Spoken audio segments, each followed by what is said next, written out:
Hi, hello mga guys. Kamusta na po kayo? Yan. Meron tayong pag-uusapan ngayon, no? Yan, pag-usapan natin 'to mga guys.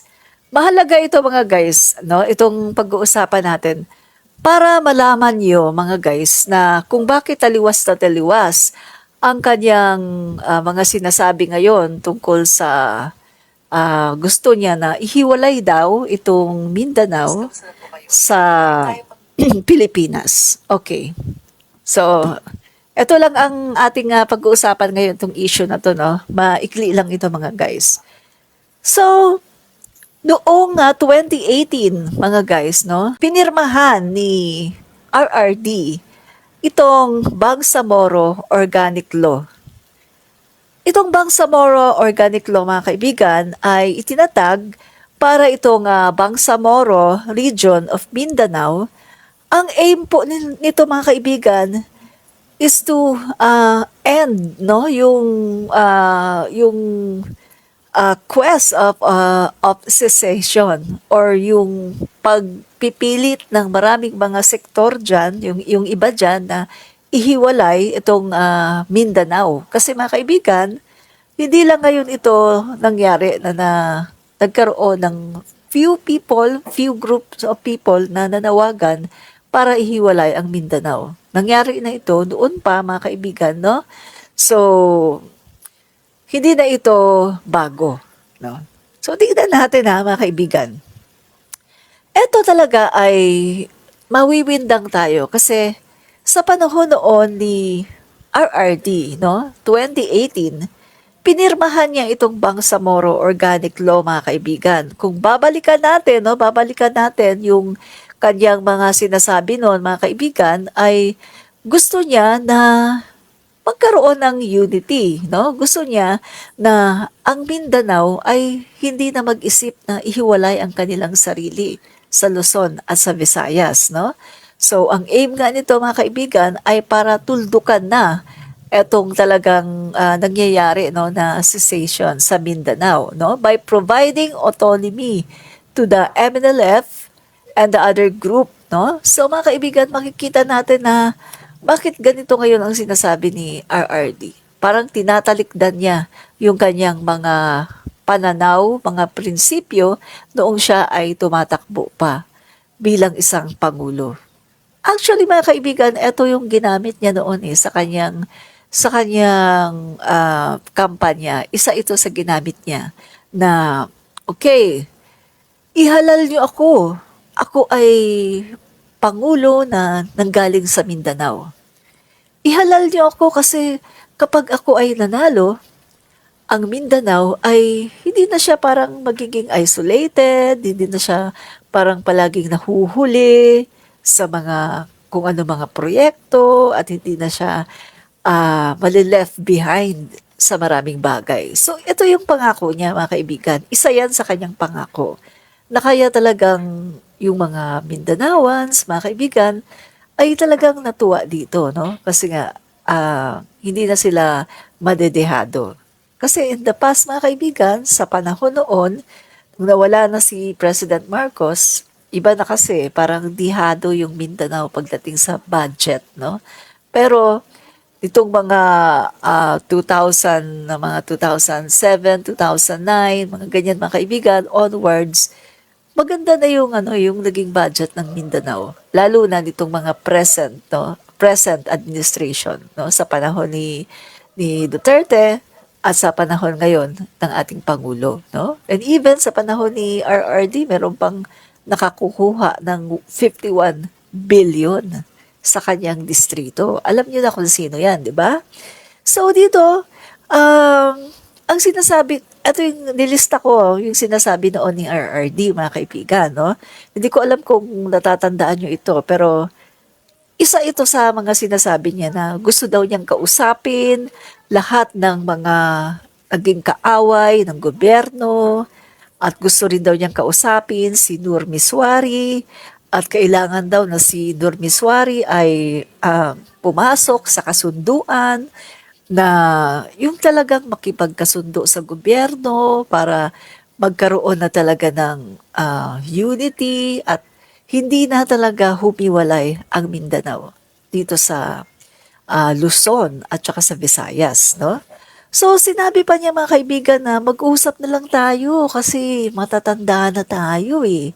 Let us talk because we are old. Fighting is no longer an option. No, sabi pa niya, usap na lang tayo. No more war. So, ipaalala natin mga kaibigan, etong mga statements na ito ni RRD noong panahon na siya ang naging Pangulo. Kaya nga dilagdaan niya ang 2018, noong 2018, itong Bangsamoro Organic Law. Ano ba itong Bangsamoro Organic Law na to?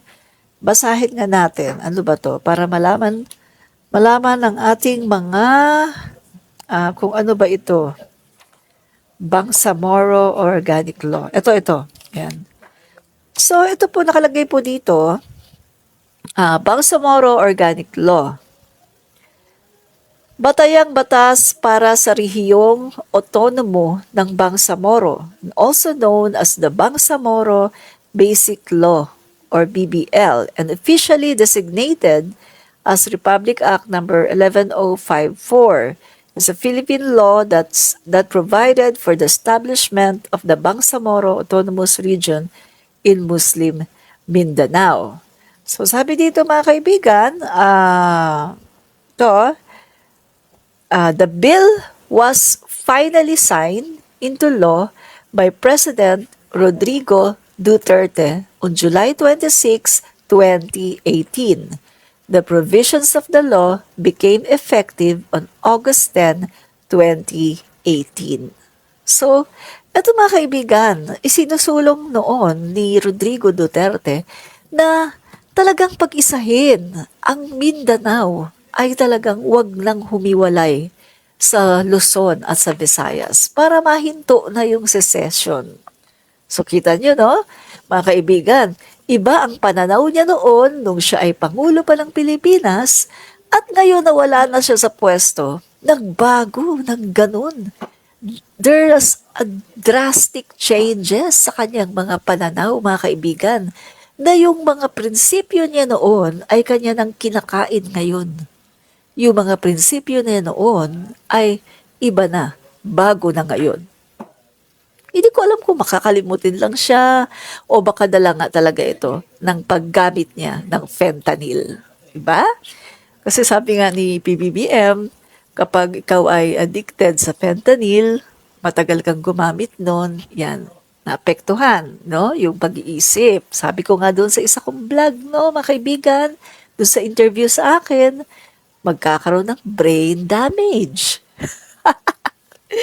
So, mga kaibigan, eto yan nung yung sinasabi niya, no, let us talk because we are old, fighting is no longer an option, usap na lang tayo, no more war.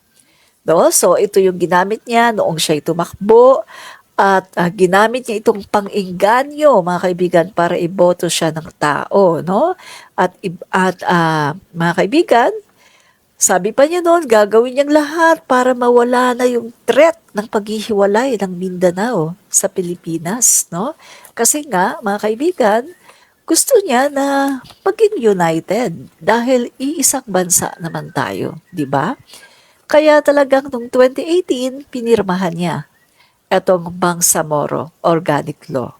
So makita natin dito no yung matinding pagtalikod niya sa kanyang paninindigan noong panahon na siya ay tumatakbo at noong panahon na pinirmahan niya ang Bangsamoro Organic Law noong 2018.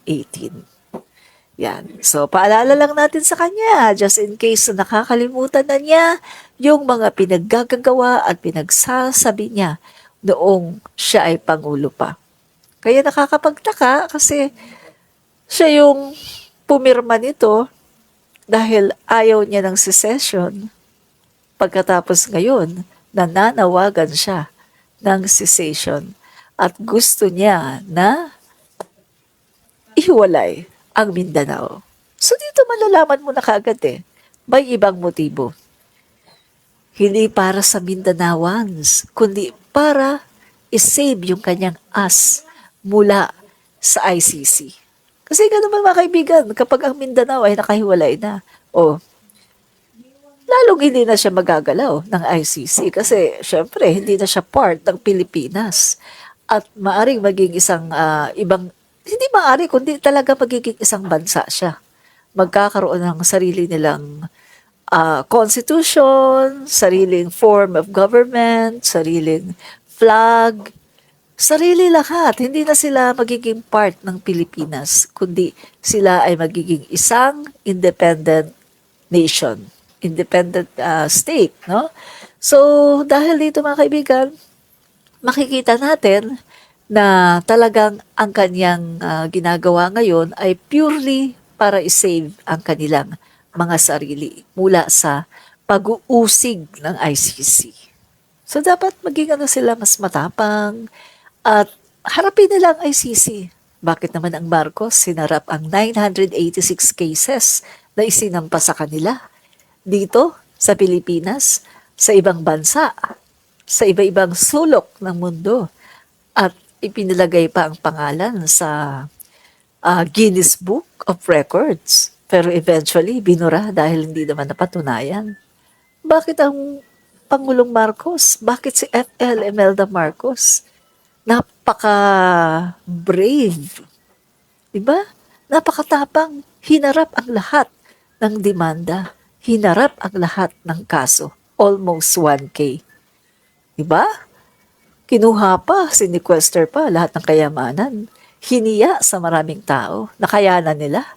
Tapos kayo, mga Duterte, hindi nyo kakayanin. Weak leader kayo. Mga weak kayong mga tao. Maraming po salamat po mga kaibigan at ito po muli si Admin Rich lagi nagsasabing atin pong suportahan ang ating Pangulong Bongbong Marcos at ang kanya pong administrasyon at wala pong iwanan. Fight fake news, expose the truth. Bye!